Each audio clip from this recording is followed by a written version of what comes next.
सुखनासोपदेश के अंतर्गत आज हम पुनः लक्ष्मी का स्वरूप कैसा है, लक्ष्मी का व्यवहार और लक्ष्मी की प्रकृति कैसी है, ये हम पूर्व के दो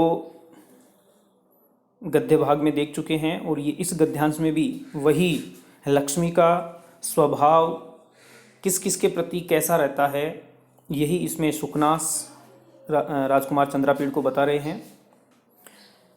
दुष्ट पिशाची इव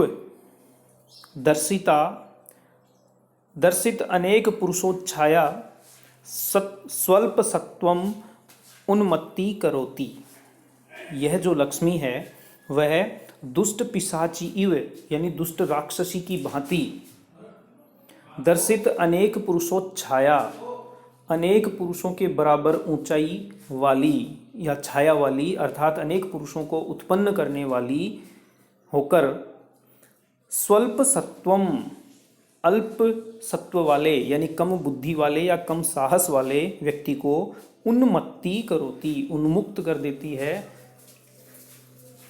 सरस्वती परिगृहीतम ईर्ष्या इव आलिंगति न आलिंगति जन्म। तो सरस्वती परिगृहीतम जन्म यानी सरस्वती के द्वारा स्वीकार किए गए व्यक्ति को, यानी ऐसा व्यक्ति जिसे विद्या की देवी सरस्वती ने अपना लिया हो, यानी विद्वान पुरुष को ईर्ष्या एवं न आलिंगति, ईर्ष्या के कारण उसका आलिंगन नहीं करती है अर्थात उसको गले नहीं लगाती है, यानी विद्वान पुरुष के पास यह लक्ष्मी नहीं जाती। गुणवंतम अपवित्रम इव न स्पृशति, और गुणवंतम गुणवान व्यक्ति को जो साहस शौर्य आदि गुणों से जो युक्त पुरुष है उसको अपवित्रम इव अपवित्र व्यक्ति की भांति न स्पृशति छूती भी नहीं है। उदार सत्व मंगलम इव न बहु मन्यते, और जो उदार हृदय वाला व्यक्ति है,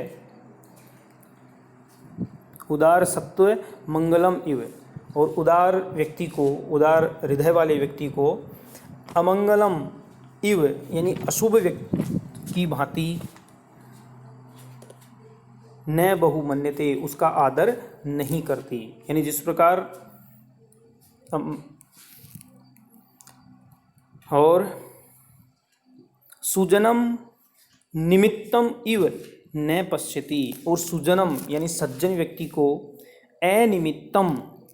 अनिमित्त की भांति, जिसका कोई निमित्त नहीं है, जिसका कोई शकुन नहीं है, अपशकुन की भांति अर्थात सज्जन व्यक्ति को अपशकुन की भांति न पश्यति देखती भी नहीं है। अभिजातम, और कुलीन व्यक्ति को अहिम इव लंघयति सर्प की भांति लांघ कर चली जाती है। जिस प्रकार सर्प दिखाई दे जाए और हम उसे लांघ कर भाग जाते हैं, उसी प्रकार यह कुलीन व्यक्ति को देखते ही लांघ कर भाग जाती है। सूरम कंटकम इव परिहरति, और जो सूरवीर है, जो वीर पुरुष है, उसको कांटे की भांति कांटा समझकर परिहरति छोड़कर भाग जाती है। दातारम, और दानदाता व्यक्ति को, दानी व्यक्ति को दुस्वप्नम इव बुरे सपने की भांति न स्मृति उसका स्मरण भी नहीं करती, यानी दानवीर व्यक्ति का यह दुस्वप्न की भांति स्मरण भी नहीं करती। जैसे हम बुरे स्वप्न को दोबारा नहीं याद करना चाहते, वैसे यह उसको पुनः याद भी नहीं करना चाहती। विनीतम, और विनीत व्यक्ति को, जो विनयशील व्यक्ति है, उसको पातकिनम इव पापी व्यक्ति की भांति, पापी पुरुष की भांति न उपसरती उसके तो पास भी नहीं जाती। यानी जो विनयशील पुरुष है, विनम्रशील है, उसको पापी समझकर उसके पास भी नहीं जाती। मनस्विनम, और मनस्वी व्यक्ति यानी दृढ़ संकल्प वाला व्यक्ति, उस ऐसे दृढ़ संकल्प वाले व्यक्ति के पास उन्मत्तम इव उपहसति उसका पागल व्यक्ति की भांति उपहास करती है। यानी जैसे पागल व्यक्ति का उपहास किया जाता है, वैसे ही लक्ष्मी उस दृढ़ संकल्प वाले पुरुष का उपहास करती है, मजाक उड़ाती है। परस्पर विरुद्ध है च इंद्रजालम इव दर्शयन्ति, परस्पर विरुद्धश्च, और एक दूसरे का विरोध करने वाले, एक दूसरे से संबद्ध नहीं होने वाले ऐसे व्यक्ति को इंद्रजालम, इंद्रजाल की भांति, मायाजाल की भांति दर्शयंती, दिखलाती हुई, प्रकटयति, प्रकट करती हुई, जगति निज चरितम, यह अपने चरित्र का संसार में परिचय देती है। यानी यह एक तरह से मायाजाल की भांति संसार में रहती है।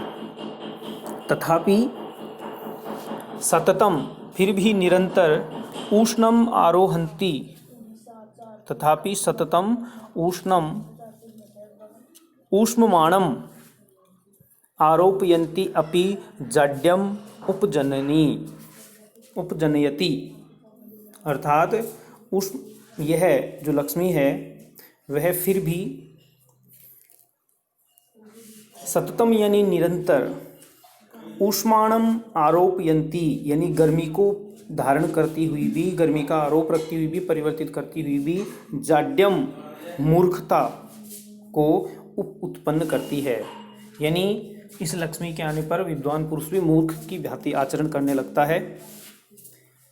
उन्नतिम आद धना अपि, और उन्नति को धारण करती हुई भी, यानी जब लक्ष्मी आती है तो उन्नति सिद्ध होती है, तो उन्नति को साथ रखने वाली, धारण करती हुई भी नीच स्वभावताम आविष्करोति, नीच स्वभाव का, बुरे स्वभाव का आविष्कार करती है। यानी सरल स्वभाव वाला व्यक्ति भी इस लक्ष्मी के आने पर नीच स्वभाव करने लगता है। तोय राशि संभवा अपि, और समुद्र से, तोय राशि संभवा अपि यानी समुद्र से उत्पन्न होने पर भी, होने वाली भी, तृष्णाम संवर्धयति, यह प्यास बढ़ाती है, तृष्णा को बढ़ाती है। ईश्वरताम ददधानापि, और ईश्वरता को धारण करती हुई भी, अर्थात ऐश्वर्य आदि को धारण करती हुई भी, अशिव प्रकृतित्वाम आतनोति, और अशिव प्रकृति यानी अमंगलकारी जो प्रवृत्ति है उसको आतनोति, उसका विस्तार करती है। बलोपचयम आहरंती अपि, और बल आदि को, बल वृद्धि आदि को करती हुई भी, लघिमानम आपादयति, लघुता को लाती है। यानी यह स्वयं बल वृद्धि करती है, और बल वृद्धि करती हुई भी यानी बलवान बनाती हुई भी यह लघुता या तुच्छता को बढ़ाती है। अमृत सहोदरापि, और अमृत की सहोदरा होती हुई भी यानी अमृत की बहन होती हुई भी, सगी बहन होती हुई भी, कटु विपाका, अत्यंत कड़वे परिणाम वाली है, यानी क्लेशकारी है। विग्रहवती अपि, और विग्रहवती होकर भी यानी युद्ध शुद्ध शरीर वाली विग्रह होकर भी, अप्रत्यक्ष दर्शना यानी शुद्ध शरीर वाली होकर भी प्रत्यक्ष नहीं दिखने वाली है, जिसे प्रत्यक्ष नहीं देखा जा सकता, ऐसी है। पुरुषोत्तरताम अपि, पुरुषोत्तमरताम अपि खल जनप्रिया, पुरुष उत्तम रता अपि, पुरुष उत्तम रता अपि, यह इसका संधि विच्छेद है। पुरुष उत्तम रता अपि, तो पुरुष उत्तम, पुरुषोत्तम, और पुरुषोत्तम नाम है विष्णु का, तो पुरुषोत्तम रता अपि, अर्थात भगवान विष्णु के साथ रत रहते हुए भी, उसकी प्रेयसी होते हुए भी, उसमें अनुरक्त रहते हुए भी, यह खल जन प्रिया, दुष्ट लोगों का आचरण करने वाली है, दुष्ट जन लोगों को प्रिय लगने वाली है, उनकी प्रेयसी है। रेणुमयी अपि, और धूल के समान होती हुए भी, स्वच्छम अपि यानी धूल के समान स्वच्छ होते हुए भी, निर्मल होते हुए भी, कलुषीम करोति, कलुषता को बढ़ाती है, कलुषता यानी कालुष्य को बढ़ाती है।